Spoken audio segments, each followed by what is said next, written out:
Terima kasih. Assalamualaikum warahmatullahi wabarakatuh. Ya, yang terhormat Kepala SMA Negeri 1 Sukoharjo, Bapak Yosi Rahmati, SPD MSI. Yang saya hormati Bapak Ibu Guru dan staf karyawan SMA Negeri 1 Sukoharjo. Puji syukur kehadirat Allah Subhanahu wa Ta'ala yang telah melimpahkan rahmat dan hidayahnya kepada kita semua, sehingga pada hari yang cerah ini kita bisa berkumpul di ruangan ini dalam acara diseminasi aksi nyata guru penggerak angkatan 5. Jadi pada kesempatan kali ini saya akan berbagi beberapa materi yang sudah saya dapatkan selama beberapa bulan ini, yaitu tentang budaya positif di lingkungan sekolah atau lingkungan pendidikan. Jadi ada beberapa materi yang sudah saya dapatkan dan mungkin ini yang bisa saya diseminasikan kepada Bapak Ibu semuanya. Jadi terkait dengan budaya positif ada beberapa materi yang nantinya akan disampaikan. Yang pertama mungkin tentang disiplin. Monggo Pak Adi ke atas, ke bawah. Ya, ke bawah lagi, satu slide lagi. Ya, cukup. Berbicara terkait disiplin. Jadi apa makna disiplin? Ya, sudah tertera bahwa disiplin itu berasal dari bahasa Latin disiplina ya. Jadi yang artinya belajar. Makna asal dari kata ini berkonotasi dengan disiplin diri dari murid-murid Socrates dan juga Plato. Kemudian disiplin diri membuat orang menggali potensinya menuju tujuan apa yang dia hargai, gitu ya. Kemudian, namun dalam budaya kita makna kata disiplin telah berubah menjadi sesuatu yang dilakukan seseorang pada orang lain untuk mendapatkan kepatuhan. Kemudian kecenderungan umum adalah menghubungkan kata disiplin dengan ketidaknyamanan. Kemudian bukan dengan apa yang kita hargai atau pencapaian suatu tujuanmu. Ya, jadi definisi disiplin mungkin beberapa waktu belakangan ini sudah bergeser ya, dengan ketidaknyamanan dan lain sebagainya. Gitu ya. Lanjut Pak. Ya. Kemudian ada nilai-nilai kebajikan universal. Nilai-nilai kebajikan adalah sifat-sifat positif manusia yang merupakan tujuan mulia yang ingin dicapai setiap individu. Nilai-nilai tersebut bersifat universal dan juga lintas bahasa, suku, agama maupun latar belakang. Setiap perilaku atau perbuatan memiliki suatu tujuan. Ya. Kemudian dengan mengaitkan nilai-nilai kebajikan yang diyakini seseorang, maka motivasi intrinsiknya akan terbangun sehingga menggerakkan motivasi dari dalam dirinya, gitu ya. Kemudian nilai-nilai kebajikan yang ingin dicapai oleh setiap anak Indonesia kita kenal dengan profil pelajar Pancasila. Ada mandiri, kemudian beriman bertakwa kepada Tuhan Yang Maha Esa, dan juga berakhlak mulia. Berikutnya ada bernalar kritis dan juga berkebinekaan global. Kemudian ada gotong royong dan juga kreatif. Jadi ini nilai-nilai dari profil pelajar Pancasila yang berhubungan erat dengan kebajikan universal. Kemudian lanjut Pak Adi. Lanjut berikutnya. Ya, ini tentang teori motivasi ya Bapak Ibu. Teori motivasi perilaku manusia. Yang pertama motivasi eksternal, yaitu untuk menghindari ketidaknyamanan atau hubungan apa yang akan terjadi apabila saya tidak melakukannya, gitu ya. Kemudian ada motivasi eksternal, yang kedua untuk mendapatkan imbalan dari orang lain. Jadi apa yang akan saya dapatkan apabila saya melakukannya. Kemudian yang terakhir yaitu motivasi internal, tujuan disiplin positif, yaitu misalkan untuk menghargai diri sendiri. Saya akan menjadi orang yang seperti apa bila saya melakukannya. Jadi pertanyaan-pertanyaan itu berbeda antara motivasi eksternal dan juga internal. Lanjut lagi. Ya, kemudian ada definisi merdeka. Merdeka menurut Ki Hajar Dewantoro, yaitu merdeka artinya tidak hanya terlepas dari pemerintah, akan tetapi juga cakap buat pemerintah diri sendiri. Jadi merdeka yang disampaikan oleh Ki Hajar Dewantoro ini bukan hanya berkaitan dengan penjajahan ya, tapi berkaitan dengan cakap membuat atau cakap memerintah diri sendiri. Jadi melakukan apa yang dari diri sendiri itu dengan kesadaran penuh. Itu yang disampaikan oleh Ki Hajar Dewantoro. Lanjut. Ya, berikutnya kita masuk ke restitusi ya.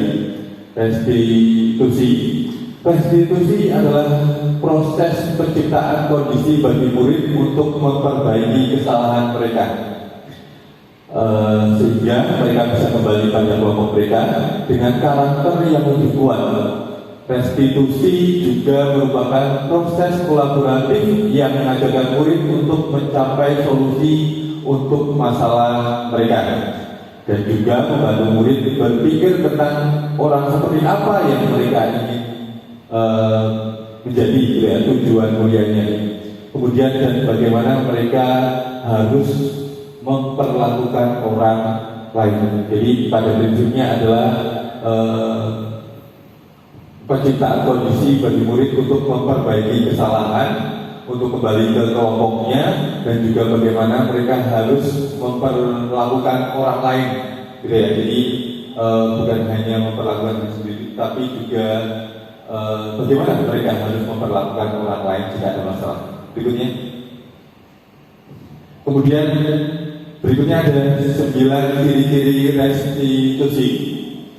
Yang pertama, bukan untuk menebus kesalahan, namun untuk belajar dari kesalahan. Jadi dari kesalahan yang dibuat, gitu ya, kita belajar untuk kedepannya. Berikutnya adalah memperbaiki hubungan. Kemudian ada tawaran, bukan paksaan. Yang keempat, restitusi menuntut untuk melihat ke dalam diri. Restitusi mencari kebutuhan dasar yang mendasari tindakan. Restitusi diri adalah cara yang paling baik. Kemudian restitusi fokus pada karakter, bukan tindakan. Jadi karakter yang ditonjolkan, bukan apa yang mereka lakukan, gitu ya. Jadi karakternya itu. Yang berikutnya ada restitusi fokus pada solusi. Ya, jadi mencari solusi jalan keluar. Kemudian restitusi mengembalikan murid yang berbuat salah pada kelompoknya. Jadi setelah murid itu melakukan suatu kesalahan, jadi harapannya dengan restitusi ini para murid bisa kembali ke kelompoknya dengan identitas diri yang lebih baik tentunya. Lanjut Pak. Lanjut lagi. Ya. Kemudian tentang keyakinan kelas. Ini ada pertanyaan, mengapa tidak peraturan saja, mengapa harus keyakinan kelas, gitu ya? Apa perbedaan peraturan dan juga apa perbedaan keyakinan kelas? Mengapa kita memiliki peraturan harus menggunakan helm bila mengendarai kendaraan roda 2, gitu ya? Kemudian mengapa kita memiliki peraturan 3M menggunakan masker, mencuci tangan, dan juga menjaga jarak, gitu ya. Kemudian mengapa kita memiliki peraturan harus datang tepat waktu? Ya, jadi untuk mendukung motivasi intrinsik, kembali ke nilai-nilai atau keyakinan-keyakinan lebih menggerakkan seseorang dibanding mengikuti serangkaian peraturan. Jadi intinya menggerakkan seseorang ke keyakinannya atau nilai-nilai yang diyakini daripada mengikuti hanya mengikuti serangkaian peraturan-peraturan yang ada. Lanjut. Kemudian ini ada bagian budaya positif ya. Jadi budaya positif, kemudian lingkungan yang positif, keyakinan kelas dan juga peraturan kelas. Oke, lanjut. Ya, di sini ada pertanyaan. Yang mana yang merupakan keyakinan kelas, gitu ya? Jadi ada kesepakatan kelas. Misalkan kami guru dan murid yang saling menyayangi, kami murid yang semangat belajar, kami murid yang peduli dengan teman-teman. Kemudian yang hijau, datang tepat waktu, mengucapkan salam, menjaga kebersihan sekolah, berdoa sebelum dan sesudah kegiatan, aktif dalam pembelajaran. Jadi ini keyakinan kelas ya, berkaitan dengan keyakinan kelas berikutnya. Dan di sini ada kegiatan pendalaman keyakinan kelas ya. Ini ada bagan atau tabel T dan juga Y. Hormat, kami memiliki keyakinan atau meyakini bahwa sangat penting untuk menghormati semua orang dan juga barang milik orang lain. Kemudian misalkan ada bekerja, kami meyakini bahwa sangat penting untuk mengerjakan segala sesuatu pekerjaan atau mengikuti kegiatan yang telah ditugaskan, kemudian diterima dan dimiliki. Kami meyakini bahwa sangat penting untuk merasa diterima pada suatu kelompok dan saling peduli satu dengan yang lainnya. Jadi itu ada misalkan hormat, bekerja, dan juga diterima atau dimiliki.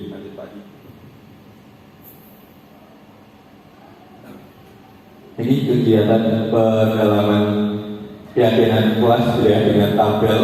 Jadi bisa Bapak Ibu cermati sendiri, nanti mungkin bisa sambil dibaca-baca ya. Jadi terdengar, terlihat, dan juga berperilaku.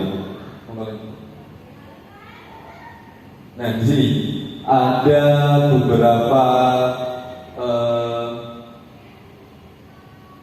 perbedaan ini ya, antara peraturan dan juga keyakinan kelas. Misalnya yang keyakinan kelas tanggung jawab, peraturannya selalu kembalikan buku ke tempatnya, gitu ya. Jadi kalau peraturan itu aplikasinya, gitu ya. Kalau misalkan keyakinan kelas adalah nilai-nilai yang diyakini, misalkan kemudian menghormati orang lain. Jadi diterapkan pada peraturan kelas, dilarang mengganggu orang lain, menghormati orang lain, berkomitmen, gitu ya. Jadi hadir berapa menit sebelum pelajaran, kemudian juga keselamatan, menghormati orang lain. Jadi dilarang melakukan kekerasan. Kemudian keyakinan yang berikutnya adalah kesehatan. Jadi peraturannya misalkan dilarang menggunakan narkoba. Jadi menghormati orang lain bagaimana bisa dibacanya. Jadi bergantian atau menunggu giliran. Kemudian tentang kesehatan itu menggunakan masker. Keselamatan itu jangan berlari di kelas atau di koridor.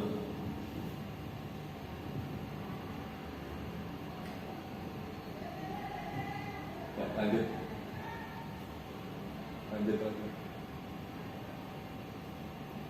Ya. Oh, mohon maaf Pak Adi, bisa kembali ke yang tadi. lanjut lagi.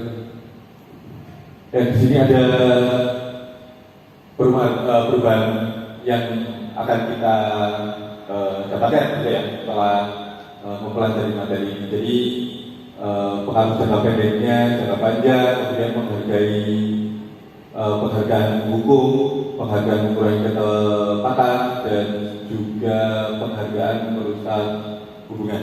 Lanjut aja.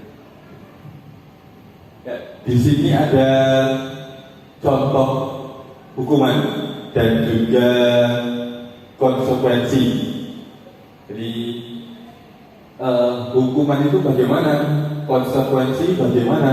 Jadi dari tabel ini nanti kita akan sama-sama belajar bagaimana perbedaan antara hukuman dan juga konsekuensi dari tindakan guru. Yang pertama misalnya mencatat 100 kali di dalam buku kalimat berupa saya tidak akan terlambat lagi karena terlambat ke sekolah.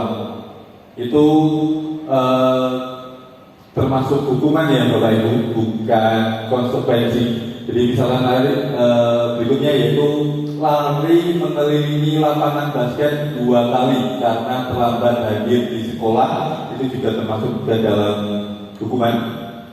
Berikutnya murid diminta untuk push up, ini ya, jadi fisik semua ya, jadi 15 kali karena tidak menggunakan masker di sekolah. Jadi karena tidak menggunakan masker dihukum, ini termasuk hukuman ya. Jadi untuk push up 15 kali, kemudian menggantikan kertas tugas teman yang telah dicoret-coret. Nah ini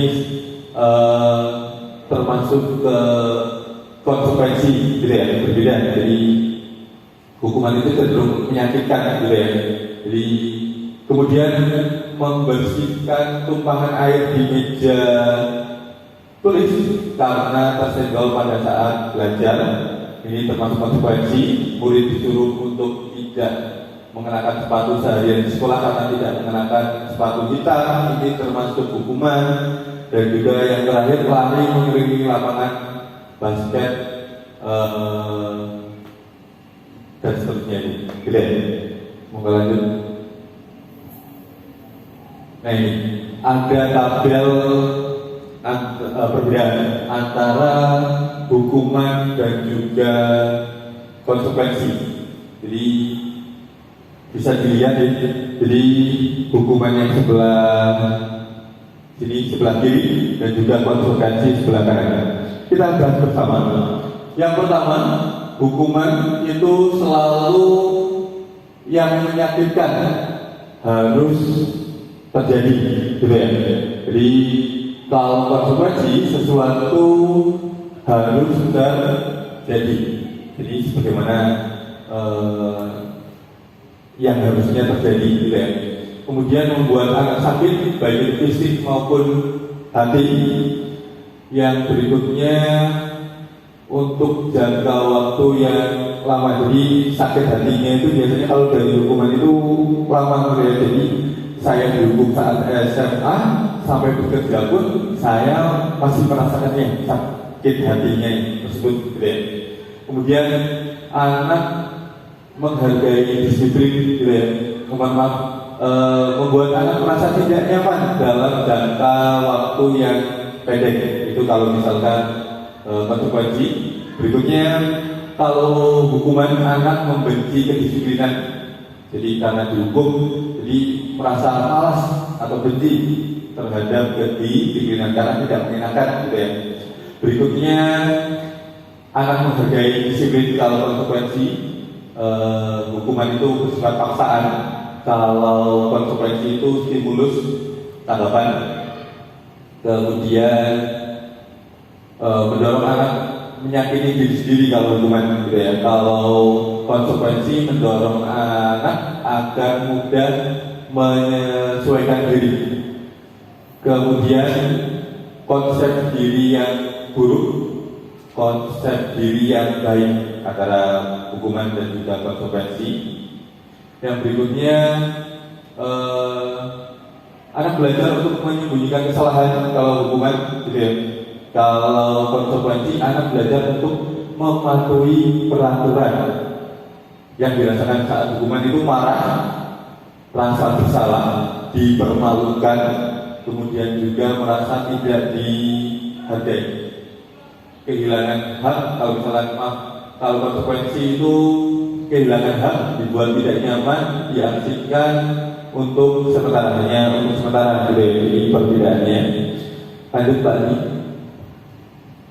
Ini tabel identitas gagal, identitas sukses, gitu ya. Jadi dari hukuman, disiplin, konsekuensi, dan juga restitusi, gitu ya. Jadi mulai dari sesuatu yang meyakinkan, kemudian tidak nyaman, murid membenci peraturan dan sebagainya. Itu kalau hukuman.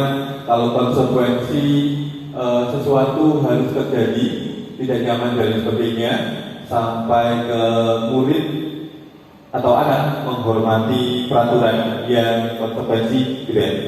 Yang berikutnya restitusi, itu merupakan pilihan sampai ke yang bawah. Jadi murid atau anak menghargai dirinya dan juga orang lain. Jadi ini sifat-sifatnya ya. Jadi kalau hukuman itu negatif, kalau konsekuensi netral, dan juga restitusi itu positif.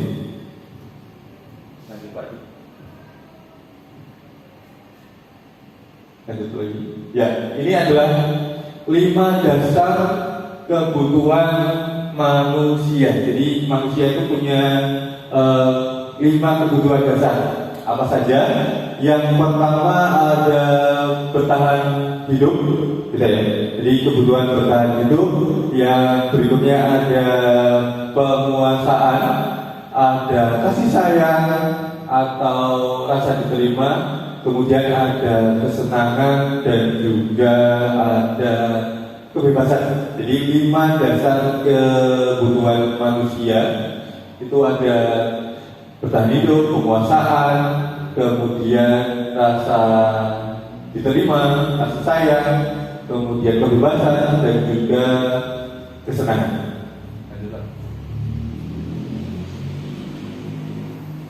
Berikutnya ada 5 posisi kontrol. Jadi setelah tadi memperhatikan 5 kebutuhan dasar manusia, di sini kita akan belajar atau mengetahui tentang 5 posisi kontrol sebagai guru, gitu ya. Di sini ada sebagai penghukum, pembuat merasa bersalah, ada sebagai teman, pemantau, dan juga manajer. Di ada 5 posisi kontrol: penghukum, pembuat orang merasa bersalah, teman, pemantau, dan manajer. Jadi kelima ini ada perbedaan. Jadi kalau menghukum bagaimana, kalau membuat siswa merasa bersalah bagaimana, posisinya sebagai teman, kemudian sebagai pemantau, dan juga sebagai manajerial. Perbedaannya apa? Bisa disimak. Jadi misalnya yang menghukum, pertama sebagai penghukum itu guru berbuat menghardik, menunjuk-nunjuk, menyakiti, dan juga menyindir. Kemudian guru berkata kalau sebagai penghukum, kalau kamu tidak melakukannya, awas ya. Kemudian rasakan. Jadi ada ancaman-ancaman, gitu ya. Kemudian hasilnya itu siswa memberontak, menyalahkan orang lain, dan juga berbohong. Kaitannya dengan dunia berkualitas, murid meletakkan guru di luar dunia berkualitas, gitu ya. Kemudian murid berkata, biarkan saja, nanti juga marah-marah lagi. Jadi udah terbiasa dimarah-marahin, gitu ya. Jadi murid akan berkata, harus biarkan saja. Yang berikutnya, dampak pada murid yaitu mengulangi kesalahannya. Jadi dengan posisi menghukum itu murid cenderung akan mengulangi kesalahan karena tahu paling marah-marah lagi, gitu-gitu lagi, gitu ya. Yang berikutnya, membuat orang merasa bersalah.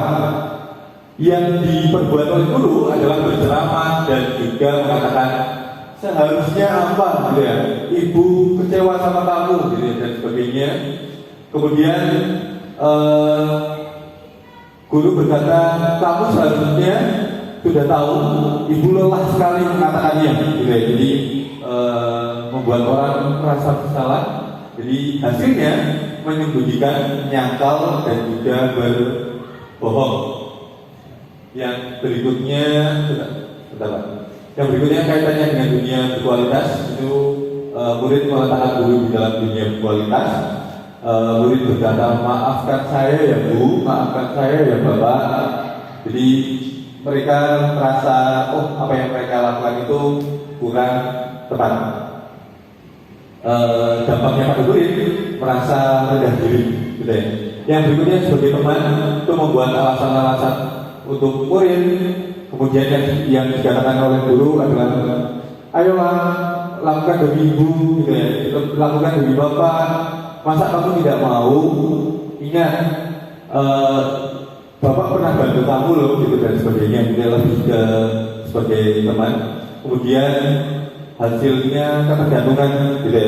Jadi murid akan ketergantungan dengan posisi ini, dan juga yang dikatakan murid, saya pikir bapak atau ibu teman saya, ternyata gitu ya. Jadi dan seterusnya.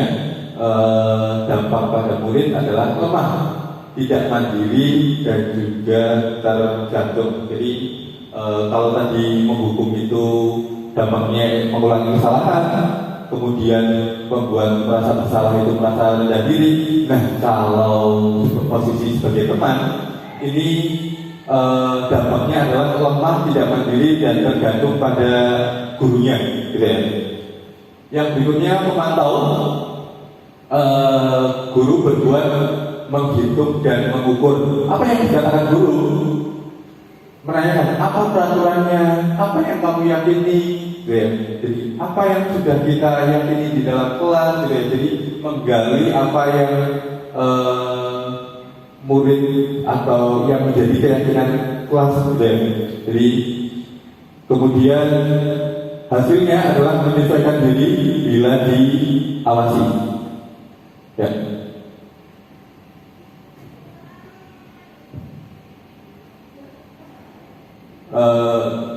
Berikutnya kaitannya dengan dunia berkualitas. Murid meletakkan guru peraturan dan hukum di dunia berkualitas. Murid berkata, berapa banyak bintang yang akan saya peroleh, kemudian berapa halaman yang harus saya tulis, gitu ya. Dan juga dampaknya pada murid adalah menitik beratkan pada sanksi atau hadiah untuk dirinya. Jadi menitik beratkan pada apa yang murid dapat. Kemudian yang terakhir adalah posisi menjadi manajer. Jadi apa yang dilakukan oleh guru sebagai manajer? Misal guru berbuat mengajukan pertanyaan-pertanyaan, gitu ya. Kemudian guru berkata, apa yang kita yakini, apa yang bisa kamu kerjakan untuk memperbaiki kesalahan ini, gitu ya. Jadi menanyakan atau menggali apa yang bisa murid lakukan. Kemudian hasilnya menguatkan pribadi. Jadi posisi manajer ini adalah menguatkan pribadi murid-murid kita semuanya, gitu ya. Kemudian kaitannya dengan dunia yang berkualitas, itu murid meletakkan dirinya sebagai individu yang positif dalam dunia berkualitas. Murid berkata, bagaimana cara saya bisa memperbaiki keadaan? Dampaknya bagi murid itu mengevaluasi diri, bagaimana cara mereka memperbaiki diri. Jadi posisi manajer ini adalah untuk mengevaluasi diri murid, bagaimana cara memperbaiki diri. Nah, untuk lebih jelasnya nanti akan ada tayangan terkait dengan simulasi, gitu ya. Gambaran kalau menjadi penghukum, menjadi manajer, menjadi teman, bagaimana saat murid melakukan kesalahan ini berikutnya ada tayangan. Monggo Pak tadi YouTube di kolom YouTube. Jadi di sini nanti ada gambaran jika akan melakukan kesalahan dari awal tadi. Dari awal.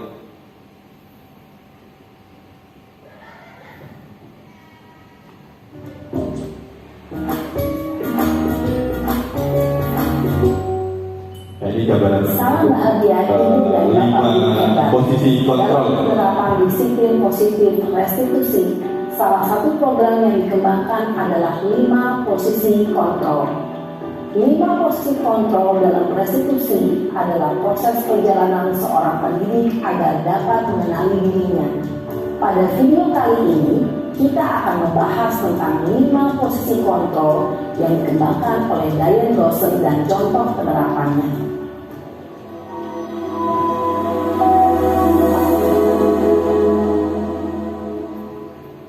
5 posisi kontrol itu adalah 1. Posisi penghukum, 2. Posisi pembuat merasa bersalah, 3. Posisi teman, 4. Posisi pemantau atau monitor, dan 5. Posisi manajer. Untuk lebih memahami kelima posisi tersebut, mari kita saksikan kasus Naren yang terlambat hadir 20 menit di sekolah dan melihat bagaimana kelima posisi kontrol dalam menghadapi masalah tersebut.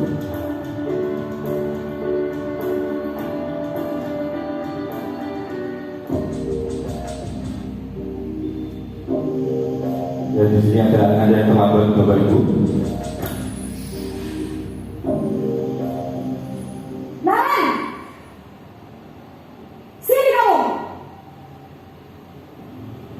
Selamat pagi, Bu. Selalu terlambat. Kamu deh, pasti terlambat. Maaf, Bu. Saya Apa?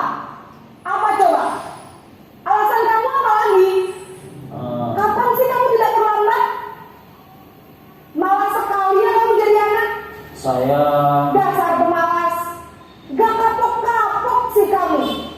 Sudah berapa kali terlambat? Sana, kamu keliling lapangan basket 2 kali. kenapa saya harus ke lapangan basket, Bu? Kenapa? Kamu melawan ibu. Berani-beraninya jawab. Sudah terlambat, masih berani jawab pula. Sekarang, keliling lapangan basket 5 kali sekalian. Biar kapok. Cepat. Pergi sana ke lapangan basket. Jadi dokumennya ditambah ini.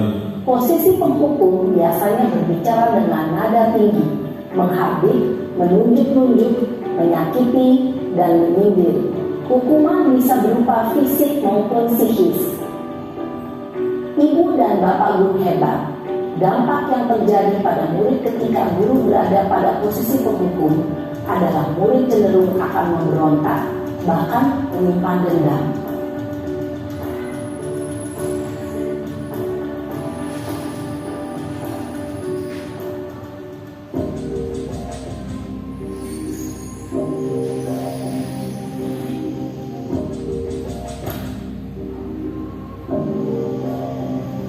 Naren, Naren terlambat lagi.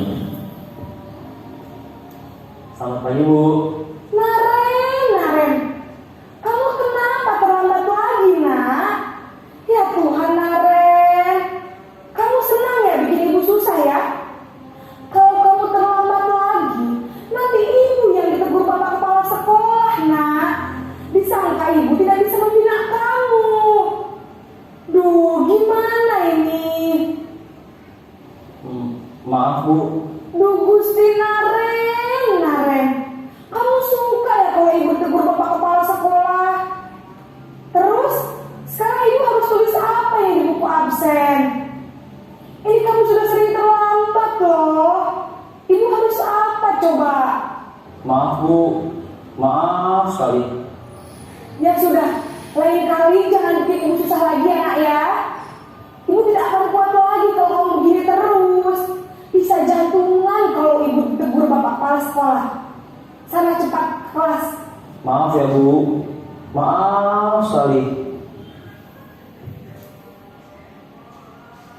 Posisi pembuat rasa bersalah berbicara dengan nada tenang, cenderung lembut. Namun kata-kata yang diutarakan membuat murid merasa menjadi orang yang gagal, memandang buruk dirinya sendiri, merasa tidak berharga, dan tidak sanggup membahagiakan orang lain. Ketika guru mengambil posisi pembuat rasa bersalah, murid akan menganggap dirinya yang bersalah dan ia akan menyimpan emosi negatif tersebut di dalam dirinya.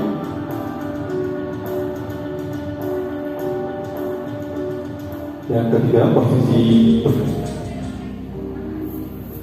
masih Naren yang terlambat.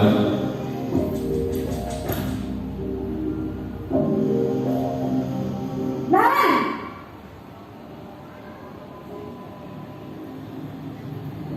Selamat pagi, Bu. Wah, sudah jam berapa ini, Nak? Terlambat lagi ya, sayang. Iya, Bu. Habis ibu saya lupa bangunkan saya, Bu. Kamu malah menyalahkan ibu kamu. Kamu bukannya anak yang larinya paling kencang. Kok terlambat sih? Iya, Bu. Saya memang terlambat bangun tadi. Jadi, biarpun saya lari kencang, tetap gak kekejar, Bu. Ya sudah sana. Nanti lain kali larinya lebih kencang lagi ya. Biar gak terlambat lagi. Bikin seneng ibu. Demi ibu. Bisa kan? Bisa lah, Bu. Ya sudah sana masuk kelas. Ibu beresin urusan absen kamu. Kamu ini ada-ada saja. Nah, ini nanti Dalam bicaranya posisi berbeda. tenang, guru berbicara dengan nada suara ramah, akrab, cenderung bersenda gurau untuk menjaga suasana tetap santai. Murid akan merasa senang, aman, dan akrab dengan guru. Identitas yang tercipta adalah identitas sukses atau berhasil. Namun, perlu diingat, karena ini masih dorongan eksternal, maka ada faktor ketergantungan dari murid kepada orang tertentu. Di sini, guru absennya, sehingga di lain waktu, murid bisa berperilaku baik, namun hanya kepada orang-orang tertentu saja.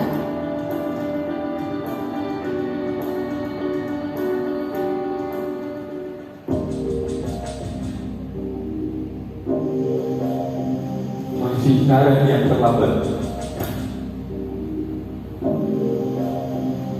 Naren!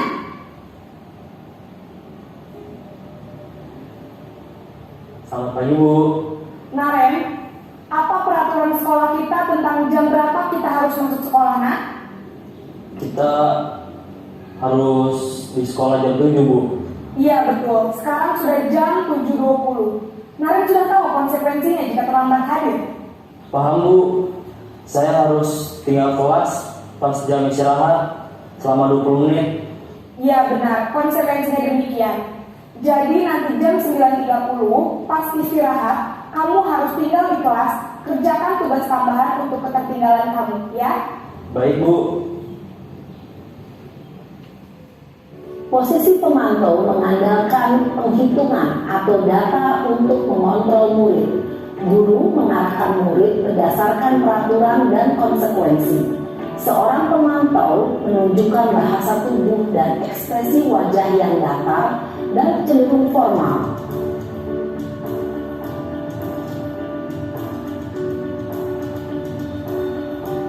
Yang terakhir, posisi manajer.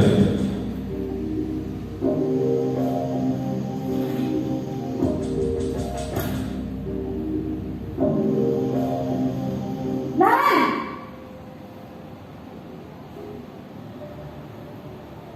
Selamat pagi, Bu. Selamat pagi, Naren. Maaf, Bu. Saya terlambat. Iya, sekolah masuknya jam 7, sekarang sudah jam 7.20. Jadi sekarang bagaimana ini, Naren? Maaf, Bu. Saya lupa setel alarm saya semalam. Baiklah, menurut kamu, keyakinan sekolah yang mana yang perlu kamu tingkatkan? Menghargai diri sendiri dan orang lain mungkin, ya, Bu. Setuju. Jadi, apakah Naren meyakini prinsip saling menghormati tersebut? Iya, Bu. Saya meyakininya. Apakah Naren bersedia memperbaiki masalah keterlambatan ini? Bersedia, Bu. Bagaimana kamu akan memperbaiki masalah keterlambatan ini? Saya akan coba untuk tidak lupa menyetel alarm saya, Bu. Baik, kalau Naren lupa menyetel alarm di rumah, ada orang yang kira-kira bisa bantu mengingatkan tidak? Ada, Bu. Kakak saya, Kak Emma. Ada lagi selain Kak Emma? Selain Kak Emma, ada ibu saya. Baik, jadi yang mengingatkan Naren adalah Kak Emma dan ibu kamu ya? Kira-kira akan mulai set alarm kapan nih Naren? Setelah pulang sekolah, akan segera saya lakukan. Baik, jadi Naren akan setel alarm untuk bangun besok pagi dan akan diingatkan oleh kakak dan ibu dan Naren ya. Ada lagi yang mungkin perlu dilakukan Naren agar tidak terlambat bangun lagi? Tidak ada, Bu. Baik Naren, terima kasih untuk kerjasama kamu. Sekarang kamu perlu kembali ke kelas untuk belajar. Baik, Bu. Terima kasih. Posisi manajer adalah posisi kontrol yang disarankan untuk membimbing murid memiliki sikap disiplin yang positif, yaitu murid yang mandiri, bertanggung jawab, dan dapat memecahkan masalah. Tujuan dari posisi ini adalah agar murid dapat berefleksi atas tindakannya. Guru akan dengan tulus memberikan pertanyaan-pertanyaan bermakna, sehingga membuat murid dapat belajar dari kesalahannya dan mencari sebuah solusi untuk menyelesaikannya. Ibu dan Bapak guru hebat, setelah mengamati adegan kelima posisi kontrol tadi, kira-kira posisi mana yang paling ideal? Posisi mana yang dapat menunjang motivasi intrinsik murid? Ya, tentu posisi manajer. Posisi ini memang posisi ideal yang ingin dituju setiap pendidik. Pada posisi inilah, guru dapat menerapkan disiplin positif yang berpihak pada murid, yang memerdekakan murid. Perjalanan seorang pendidik tentunya tidak mudah untuk sampai pada posisi seorang manajer. Namun, tujuan kita pasti, yaitu menciptakan murid-murid yang mandiri, merdeka, dan bertanggung jawab. Semoga penggambaran 5 posisi kontrol yang telah diperlihatkan ini dapat menjadi ajang refleksi bagi kita semua, agar dapat terus mengasah dan menerapkan disiplin positif yang memerdekakan murid. Mari terus berlatih dan bersemangat. Selamat menerapkan. Salam dan bahagia Ibu dan Bapak guru hebat.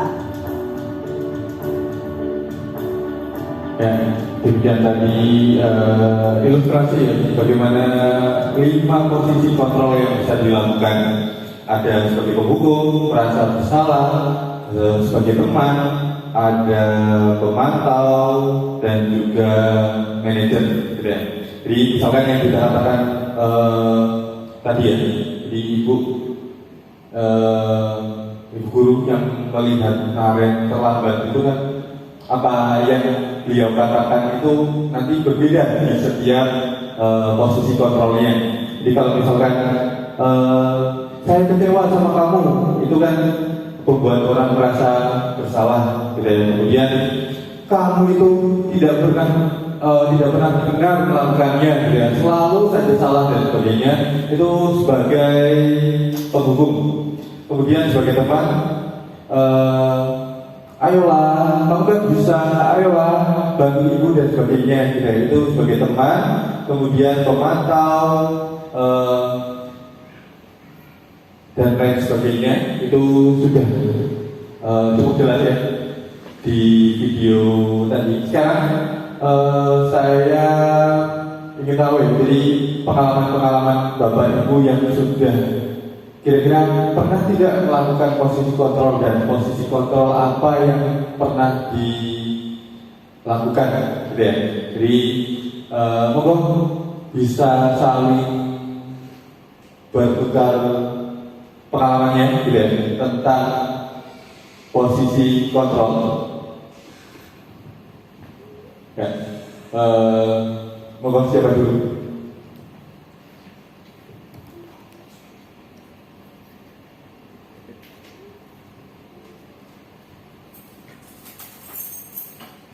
Kesempatan yang diberikan, kalau saya diikut dari dulu saya pertama kali ngajar itu tergantung kelasnya seperti apa. Jadi ada kelas di mana saya memposisikan kalau saya sebagai guru, jadi manajerial kayak gitu. Ada kelas di mana saya memposisikan saya jadi teman.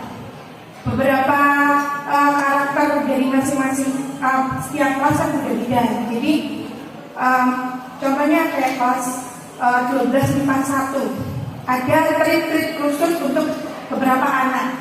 Jadi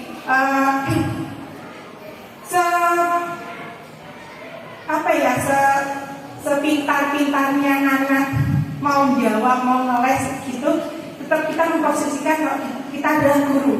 Nah, kalau saya gitu, tapi ada di 12 MIPA 3 dan 4 karena karakter anak-anaknya bisa dikendalikan, bisa diarahkan, jadi berusaha kayak kita serius, mode serius, kita guyon.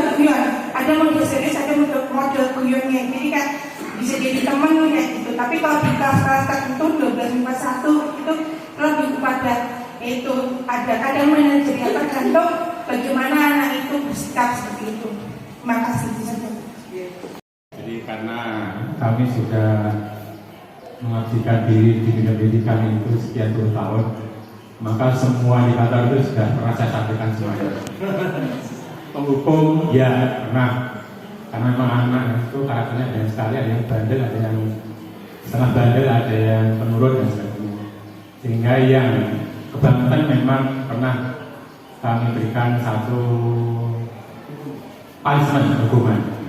Tetapi bagi anak-anak yang barangkali 1-2 kali hanya memberikan melakukan satu kesalahan, tentunya ini bisa kita ajak sebagai teman. Kemudian ada beberapa anak yang memang kedewasaannya sudah muncul, maka ini bisa kita lakukan sebagai manajer. Ini memang ini multi, jadi ada yang bisa kita ajak sebagai manajer, bisa kita ajak sebagai teman.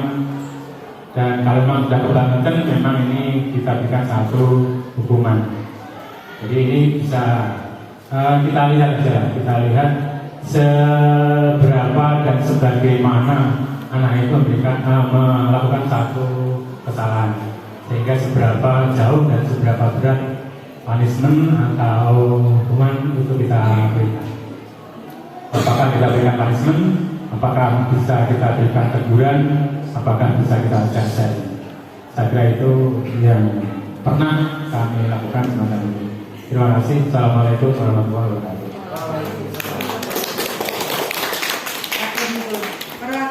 Terima kasih. Langsung saja mungkin ketika saya berada di kelas, saya cenderung memposisikan diri sebagai teman ke anak-anak, gitu ya.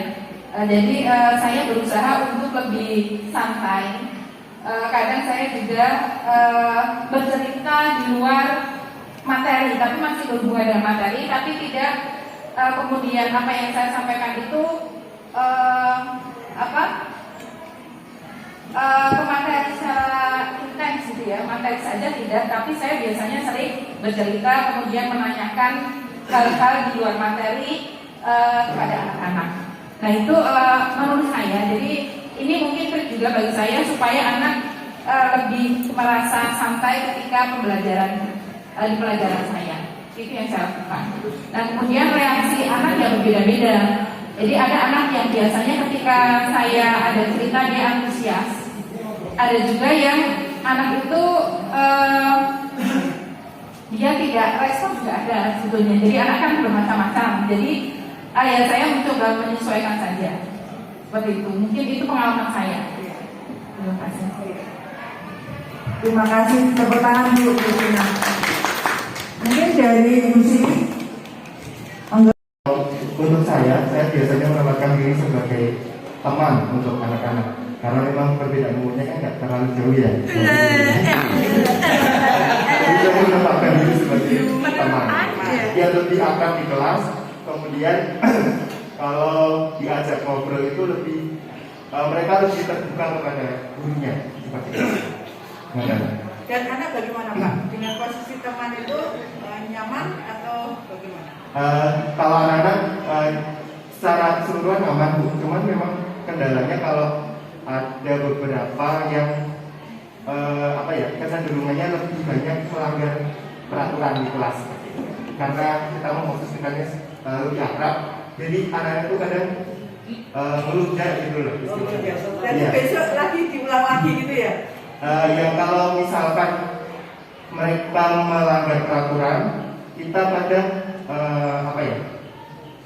berubah menjadi penghukum. Jadi langsung digalaki. Malahan saya ingin meng-highlight itu pada itu. Yang jadi masalah adalah ketika kita nggak peduli lagi kepada anak-anak kita, maka kita sudah tidak sebagai guru. Alat masuk, alat mencak-mencak, alat mata-matain, menjauh ya. Ini dari pengalaman sih. Kenapa kita melakukan kayak gitu? Karena kita peduli, kita sayang. Karena kita pengen anak ini menjadi berhasil. Kan gitu. Tapi sekali lagi Bu, saya tidak kemudian menyatakan juga bahwa ini benar. Kenapa saya katakan seperti itu? Faktanya kalau kita lihat semuanya kondisional, pastinya kondisional. Ketika kita menghadapi anak itu, kita itu berinteraksi kok, harus terus respon. Gampangannya dengan saling menghadapi anak, kemudian anak itu kemudian sopan, baik, tentulah kita juga akan ramah, akan cenderung sebagai sahabat, sebagai manajer. Tapi menghadapi bocah menjauh, saya yakin sekian puluh tahun menghadapi anak dengan pola yang macam-macam, apalagi yang sok pindah-pindah kayak Lampung ini. Itu seringkali yang jadi masalah itu bukan anaknya Pak, Bu, kita ini. Akhirnya kita merespon apa yang diberikan oleh anak kita, sehingga kita tidak bisa mencapai kepada titik tertinggi yang disampaikan oleh Bu sebagai manajer. Kenapa nggak bisa? Ya, gimana bisa ya? Kalau mau jadi kalian survei, kan gitu ya. Ya walaupun kita kembalikan, kalau kita kembalikan, apalagi kemudian itu sudah diusahakan banget ya pada ya, apalagi sudah dilakukan banget. Memang sih yang namanya kesalahan itu sebenarnya bukan pada orang lain. Kesalahan itu adalah pada diri kita sendiri. Gitu. Justru itulah yang akan mengayahkan kita ketika kita berani mengatakan iki salahku. Ayo berawal dari saya. Maka perubahan itu akan luar biasa. Bapak dan Ibu, sehubungan dengan yang tadi, saya meng-highlight, sekali lagi meng-highlight, pengen kita adalah sebagai manajer. Karena saya sebagai masalah ya, Pak, apakah kita harus kayak gitu terus? Usahakan seperti itu. Pak, saya belum kuat Pak.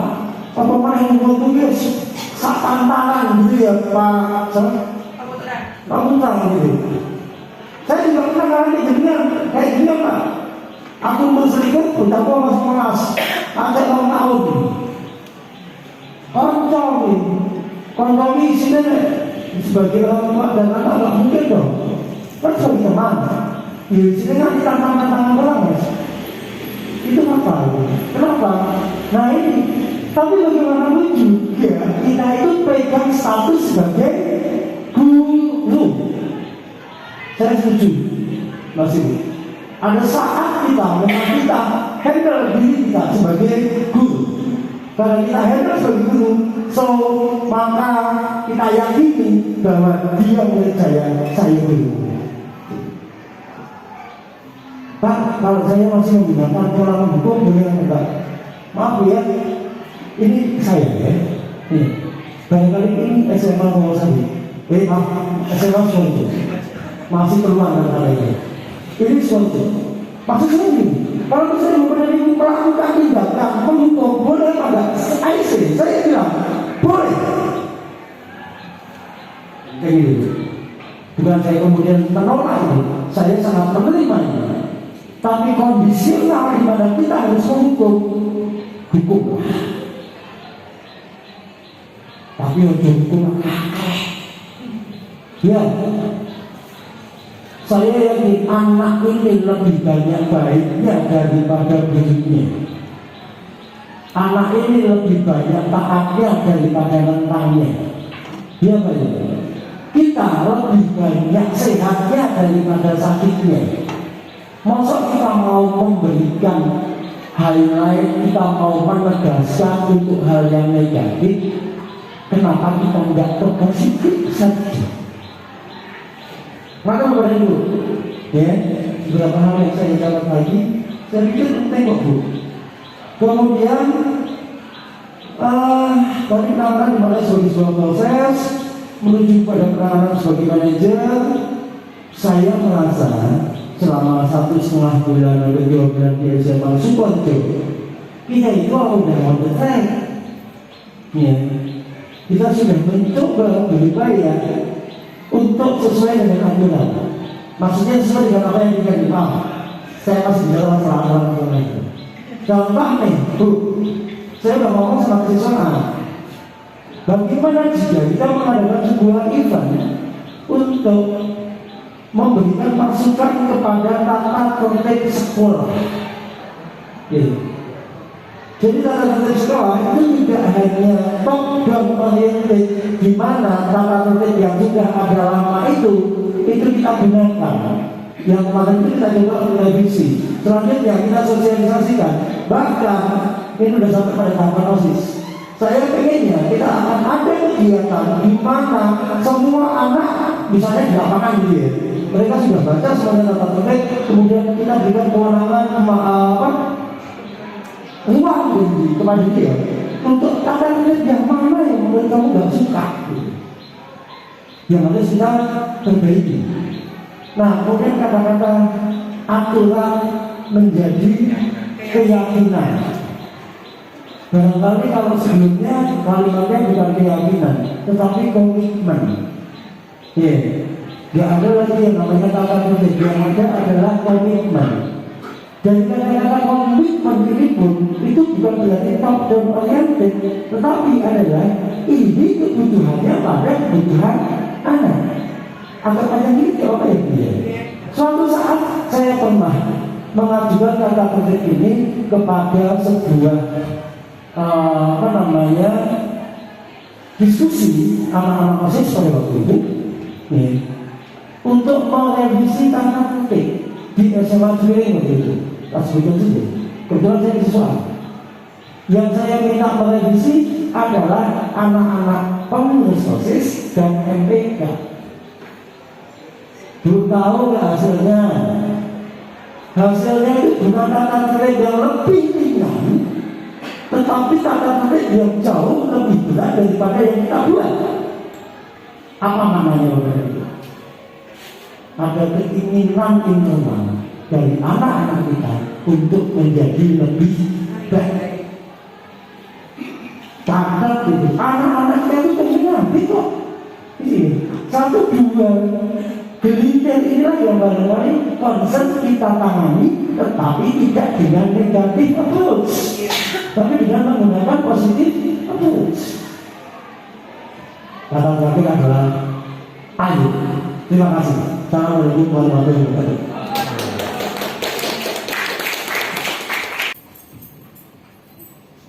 Ya, terima kasih. Demikian tadi Profesor Ubang dari sekali.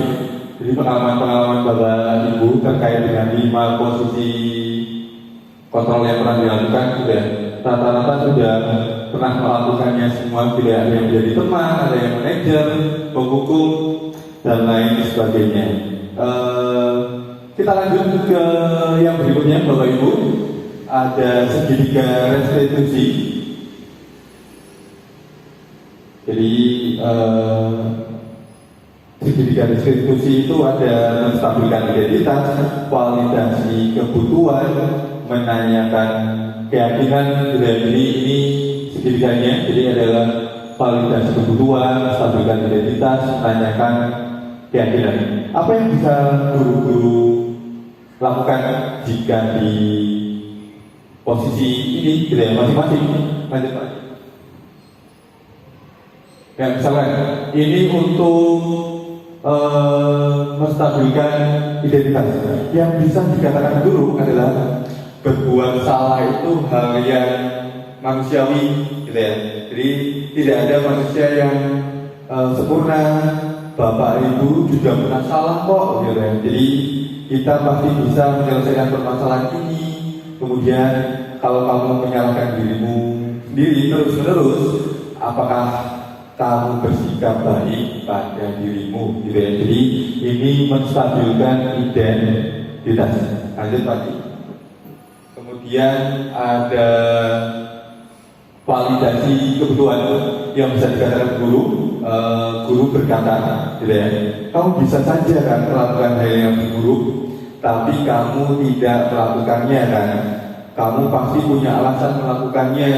Kemudian apa yang penting bagimu?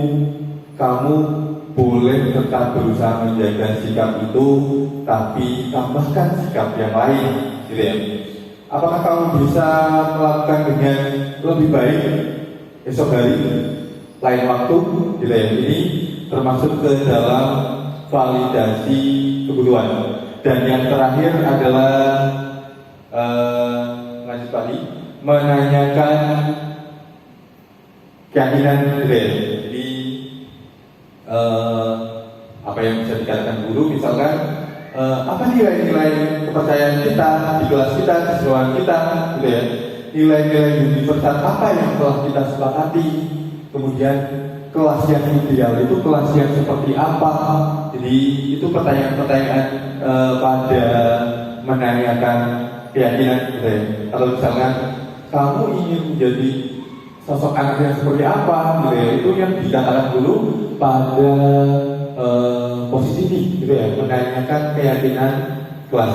Apa yang kamu rasakan gitu ya, ketika kamu melakukan itu, kamu menjadi orang yang seperti apa gitu ya. Jadi berdialog dengan siswa gitu ya. Demikian tadi materi budaya positif yang bisa saya sampaikan. Mohon maaf apabila ada tutur kata yang kurang berkenan. Jadi ini sekedar informasi ya. Jadi apa yang saya dapatkan selama ini bisa saya tularkan kepada Bapak Ibu semuanya.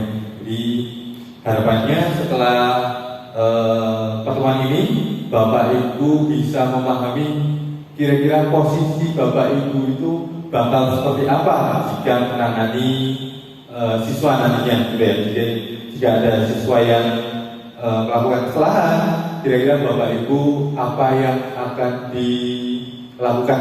Jadi mungkin sudah bisa ada gambaran. Jadi yang paling tepat adalah sebagai manajer, posisi kontrol gitu ya. Jadi bukan menghukum, bukan membuat orang merasa bersalah gitu ya. Jadi sebagai manajer, jadi posisi kita, apa yang kita lakukan itu harus tepat agar siswa kita bisa mendapatkan identitas yang baik pada dirinya masing-masing. Demikian untuk hari ini. Terima kasih atas perhatiannya. Terima kasih atas kehadiran Bapak Ibu.